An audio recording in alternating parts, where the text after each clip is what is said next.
Welcome back, everyone, to LexTalk podcast, Mm. exploring English and linguistics right here in Thailand. You And know, it's the season finale. it is, can you believe it? Season 2. Wow.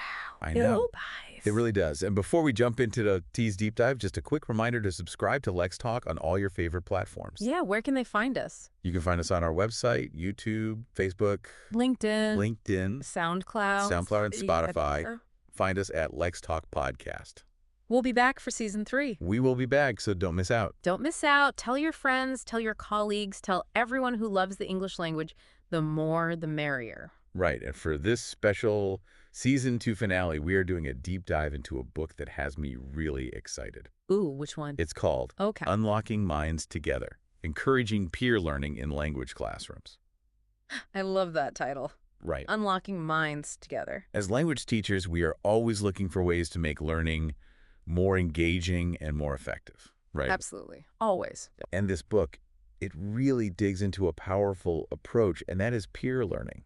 Yeah, it's a fascinating topic, and it aligns perfectly with how languages are actually learned. It's not just about individual study. It's Right. about the interaction. Right. It's about that back and forth that helps us make meaning. Exactly. And the book's author, Dr. Sam Maffei, Okay. who, by the way, has years of experience in the field, Oh, wow. he really emphasizes the social element of language acquisition. Yeah. And one of the things that really struck me right away was how peer learning can actually reduce anxiety in the classroom.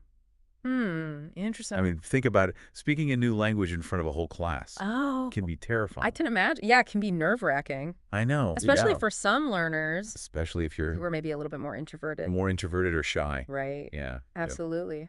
So the book actually So how does the book? shares a case study Oh. where a teacher in Thailand was implementing peer learning activities. Yeah. And the students who had previously been very hesitant to speak up, Oh, wow. they started participating more actively Interesting. because they felt safer taking risks. Okay. They were practicing with classmates. Right. They weren't performing for the teacher. Right. They're in it together. Exactly. Yeah.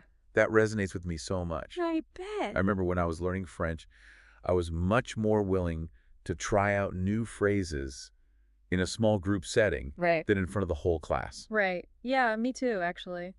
Really? I feel like that fear of judgment can be Oh, just it crippling. can be so crippling. Yeah, it can really hold you back. Yeah, and when that fear is reduced, Mm-hmm. it can lead to greater confidence, Absolutely. which then fuels further language development. It's like a positive feedback loop. It is a positive feedback loop. Yeah, the more you practice, the more confident you become, the more you learn, and it just keeps going. Yeah, it keeps going.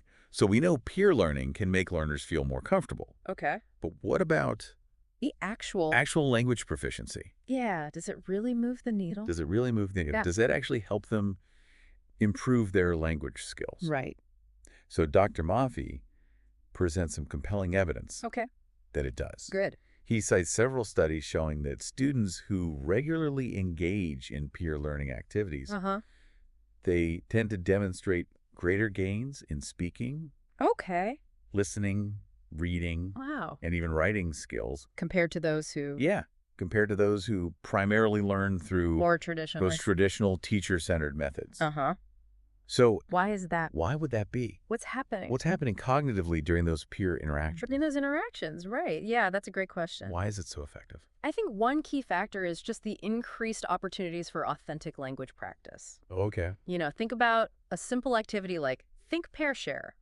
Students have to formulate their thoughts. Uh-huh. They articulate them to a partner. They have Right. to listen to their partner's perspective Right. and then synthesize those ideas to share with the larger group. Yeah. They're using the language actively, not just passively absorbing information. And it's not just about quantity. Right. It's about quality. It is. It's about quality. Right. The type of language practice they get in those peer interactions is different. It's more meaningful. Exactly. Like when you're working with a peer, you have to negotiate meaning. You might have to clarify your ideas. Right. Rephrase things or ask for clarification. Right. And this pushes you to use the language in more complex and nuanced ways than you might if you were just listening to a lecture or completing a worksheet. Okay, so we're starting to see how peer learning ticks a lot of boxes. It does. It reduces anxiety, Uh-huh. provides more authentic practice, Yeah, and pushes students to use the language in more sophisticated ways. I like it. how do we actually make this work? Right. How do we Emulate turn a real classroom. this from theory to practice? Where do we even begin? Where do we begin? Right. That's where the practical side of unlocking minds together really shines. Okay. Dr. Malfi dives into specific strategies for designing effective peer learning activities. Okay. And he doesn't shy away from the potential I challenges, appreciate which is good. I appreciate about the book Yeah, that it's grounded in reality. right. He acknowledges that peer learning isn't a magic bullet. Yeah. It requires careful planning and implementation. Yeah, it's not a quick fix. No. It's something that you have to really think about and plan for. Right. Exactly. He talks about the importance of choosing the right activities for your learning objectives. Okay. For example, if you want students to develop their collaborative writing skills, Uh-huh. a jigsaw activity could be very effective. For our listeners who might not be familiar with that type of activity, could you quickly explain how a jigsaw activity works? Sure. So in a jigsaw activity, students are divided into groups, Okay. and each member becomes an expert on a specific aspect of a topic. Go. Let's say you're studying a historical event. Okay. Each group member would research a different element of that event. Okay.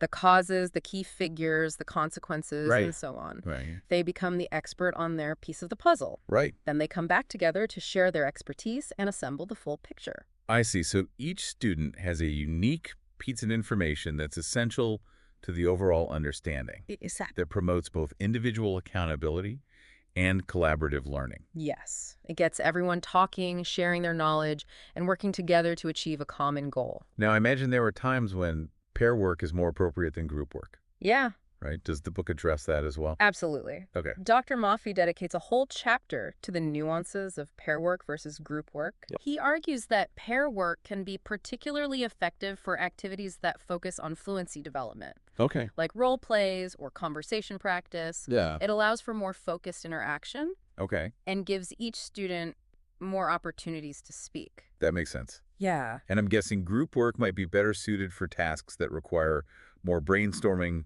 or complex problem solving. Got it. Okay. Think about a project-based activity. Right. A group of 4 or 5 students can bring a wider range of perspectives and ideas to the table, Uh-huh. which can lead to a richer final product. So it's all about finding the right fit for the learning goals and the specific dynamics of the class. Yeah, it's about being flexible and adaptable. But even with the best planning, I imagine there are challenges that can pop up. Oh, there are definitely challenges. Yeah.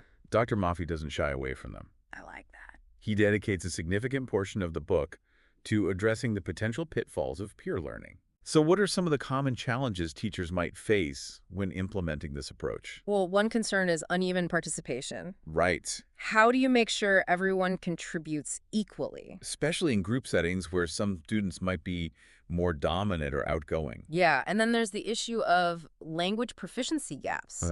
How do you ensure that all students feel supported and challenged, even if they're at different levels? Those are excellent points. And Dr. Mafi offers practical strategies for tackling both of those challenges, He does. which we'll dig into after a short break. Sounds good. Stay tuned, listeners. We'll be right back to explore these challenges and more. Welcome back, everybody, to LexTalk. So before the break, Yes. we were talking about some of the challenges of implementing peer learning in the classroom, Right. like uneven participation Uh-huh. and varying levels of proficiency, Yeah. right? Because let's be real, it's not always smooth sailing. No, it's not. So what are some of the strategies that Dr. Mafi suggests for dealing with these tricky situations? Well, when it comes to uneven participation, Yeah. he emphasizes the importance of carefully structuring activities. Okay. For example, instead of just having an open-ended group discussion, you could assign specific roles to each student or use a technique like round robin where everyone gets a turn to speak. Okay. This ensures that even the quieter students have a chance to contribute. That's a good point. Yeah. Sometimes those structured roles can give students the little nudge they need to step outside of their comfort zone. Absolutely. What about addressing those language proficiency gaps? Right. That seems like a real juggling act. It can be. It definitely can be. Yeah. Dr. Mafi recommends creating a supportive and inclusive environment Okay. where students feel comfortable asking for help and learning from each other. Right. He suggests strategies like peer scaffolding, Okay. where more proficient students provide support to their classmates who are still developing their skills. That peer scaffolding idea is interesting. Okay. Could you give us an example of how that might play out in a real classroom setting? Sure. Imagine a group of students working on a writing assignment. All right. One student might be struggling with grammar, while another is having trouble coming up with ideas. Yeah. Instead of always relying on the teacher for help, they can turn to each other. Right. The student who's strong in grammar can offer feedback and suggestions, while the student who's good at brainstorming can share ideas and help their classmate get unstuck. So it's about tapping into the diverse strengths within the group and Yes. creating a culture of mutual support. I love that. Exactly. And Dr. Mafi points out that this type of peer support can actually be more effective than teacher-led instruction in some cases. Really? Students may be more receptive to feedback from a classmate, and they might feel less intimidated asking questions or admitting they don't understand something. Right. It creates a sense of camaraderie. Yeah, You're all in this learning journey together. exactly. You're a team. But I imagine some teachers might be hesitant to give up that control, Yeah. that traditional role of being the sage on the stage. Right, the expert, the holder of all knowledge. Right. That's a valid point. Right. Dr. Mafi addresses the potential resistance to peer learning from both teachers and students. Yeah. He encourages teachers to see themselves as facilitators guiding and supporting the learning process rather than dictating it. Hmm. He also stresses the importance of clearly communicating the rationale and benefits of peer learning to students so they understand why you're doing things differently. Right. It's about getting everyone on board with this new way of learning. Absolutely. And it's not just about changing classroom dynamics. One of the things that really caught my eye in Unlocking Minds Together was the emphasis on peer learning beyond the classroom. Yes, he takes it outside the classroom walls. Yeah. Dr. Mafi makes a compelling case for extending the principles of peer learning to informal settings like study groups or language exchanges. I could see how that would be incredibly valuable. Yeah. I mean, we all know that real language acquisition happens outside the classroom Yes. when you're using the language in authentic situations. Real-world situations. Right. He provides practical tips for structuring these informal learning experiences. Oh. For example, if students are forming study groups, he recommends setting clear goals for each session, assigning roles, and using active learning techniques like brainstorming or peer teaching. And for language exchanges, Yes. he suggests setting a schedule, Uh-huh. deciding on a balance of languages to use, Right. and even incorporating some structured activities. Exactly. This helps ensure that both participants get equal practice and that the exchange is productive and engaging. It takes the pressure off trying to come up with conversation topics on the spot. Yeah. I remember when I was learning Spanish, I would meet up with a language partner once a week, Okay. and we would always use a set of conversation cards to get us started. That's a great strategy. Yeah. It provides a framework for the conversation and helps to avoid those awkward silences. Right. But one of the most valuable aspects of language exchanges is the cultural immersion they offer. Oh, absolutely. You're not just learning the language, you're learning about the culture, customs, the way people think and interact. And that's something you can't get from a textbook. No, you can't. You have to experience it firsthand. This deep dive into Unlocking Minds Together has really got me thinking about all the different ways we can foster peer learning, both inside and outside the classroom. Yeah, me too. It's not just about changing teaching methods, it's about changing mindsets. It's a shift in perspective. It's about embracing the power of collaboration Yeah, and recognizing that we can all learn and grow from each other. absolutely. We're all in this together. Well, we've covered a lot of ground in this deep dive, We have. and I think it's time to wrap things up with some final thoughts. Agreed. Let's bring it all together for our listeners. So as we wrap up this deep dive into Unlocking Minds Together, and indeed Season 2 of LexTalk, Wow. what's your biggest takeaway? What's resonated with you the most? You know what really strikes me is the idea that peer learning isn't just about boosting language skills. Okay. It's about fostering a sense of community in the classroom. Yeah, that's such a crucial point.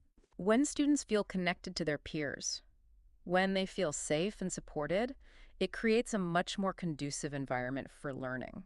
And don't we all learn better when we feel like we're part of something bigger than ourselves? When we're in it together? Absolutely. Dr. Mafi even argues that peer learning can actually promote greater empathy and understanding among students. Because you're forced to step outside your own perspective and really listen to what others have to say. Exactly. You have to consider different viewpoints, negotiate meaning, and find common ground. Those are valuable skills that extend far beyond the language classroom. They're life skills. They are. And speaking of life beyond the classroom, I think that's one of the most powerful aspects of this book. the encouragement to embrace peer learning in all its forms, in all Yes, contexts. it's a way of life. It's not just about structured activities in the classroom. Right. It's about fostering a mindset of collaboration and continuous learning. Always learning. It's about seeking out opportunities to practice language with others, to learn from each other, to grow together. To lift each other up. Whether it's joining a conversation group, finding a language exchange partner, or simply having a chat with a friend in English, Or a colleague. it's about taking ownership of our language learning journeys and recognizing that we don't have to go it alone. We're all in this together. And that's a message we're really passionate about here at LexTalk. Absolutely. We believe that language learning should be joyful, engaging, and empowering. It should be fun It should be. and rewarding. And that the connections we forge through language can enrich our lives in countless ways. I completely agree. So as we bring Season 2 to a close, Ah, we want to leave you, our listeners, with a challenge. a challenge. I like it. Think about how you can incorporate peer learning into your own language practice. It could be something small, like starting a conversation group with friends, Right. or something more ambitious, like finding a language exchange partner online. Good idea. The key is to take that first step and see where it leads you. I start somewhere. Because when we unlock minds together, Yeah. What happens? we unlock a world of possibilities. Ooh, I like that. Thank you for joining us on this incredible journey through Season 2 of LexTalk Podcast. It's been a pleasure. It's been an honor to share our love of language with you. We've had a great time. We'll be back in Season 3 with more insights, more tips, and more inspiration to help you on your language learning adventures. We'll see you soon. Until then, keep talking, keep learning. And keep Lex talking. Don't forget to follow LexTalk on all platforms, our website, YouTube, Facebook, LinkedIn, SoundCloud, and Spotify. Find us at Lex Talk Podcast. Let's talk, let's learn, let's LexTalk.